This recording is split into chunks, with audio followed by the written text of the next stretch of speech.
Safety ਵਾਲਾ meeting ਜਾਵਾਂਗੇ, safety meeting ਹੋਈ ਹੈ, ਠੀਕ ਹੈ।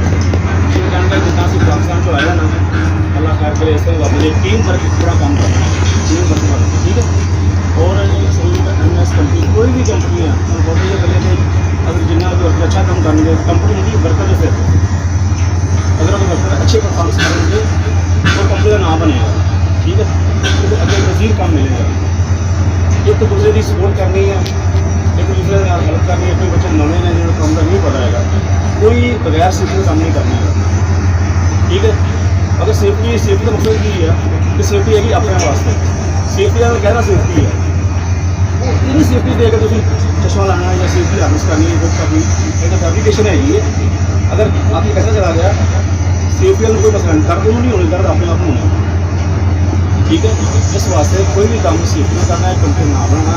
किसी बंदे में कोई मसला है वो मुँह बना के ना फिर वो आके अपना जैसे अपना मसला है वो मसले का हल है, ठीक है ना।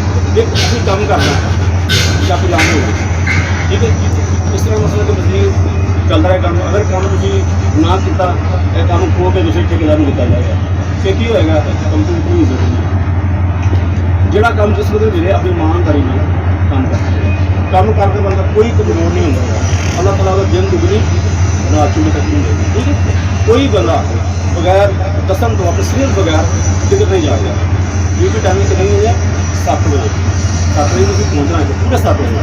ये नहीं है कि 7:15 आ रहा, कोई 8 बजे आ रहा, 7-6 बजे दुआ हो जाएगी, 7 बजे ड्यूटी स्टार्ट होनी है, 6 बजे दुआ हो जाएगी, ठीक है।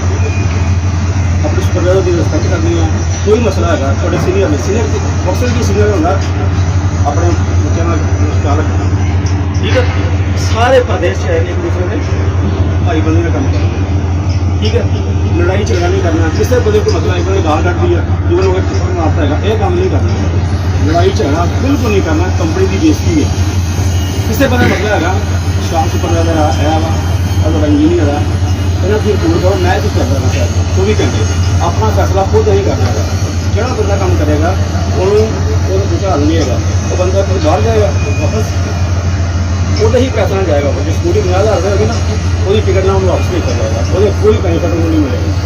बंदा सोचेगा मुझे तनख्वाह मिलेगी, कोई नहीं मिलेगी। वो वजह से लड़ाई वास्ते नहीं है, असं काम करने वास्ते, ठीक है। लड़ाई झगड़ा बिल्कुल ममनू है, ना ही कमरे ही करना है। मैसेज का मसला आ रहा है, खाने का प्रॉब्लम आ रहा है, खाना सही नहीं आ रहा है, कुछ भी है किसी को दसना है, खाना बिल्कुल नहीं मिलेगा। काम करना असं काम वास्ते कैंप का छड़ के दूरों इसी काम वास्ते, ठीक है। किसी बंदे को परेशान नहीं होना, कोई मसला किसी ना हो फौरन, ठीक है। काम को काम समझना है, कोई बंदा कोई मसला है, कोई कोई प्रॉब्लम है क्लाइंट को नहीं जाना, क्लाइंट को जाना पूरी कंपनी की बेइज्जती है। अपने सीनियर दसना है, असं आपस में मसला हल करना है।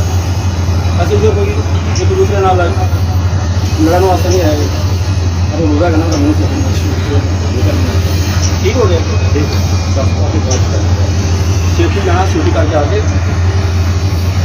अपना वो जो फोन आएगा वो ले जाए ट्रांजेक्शन पहले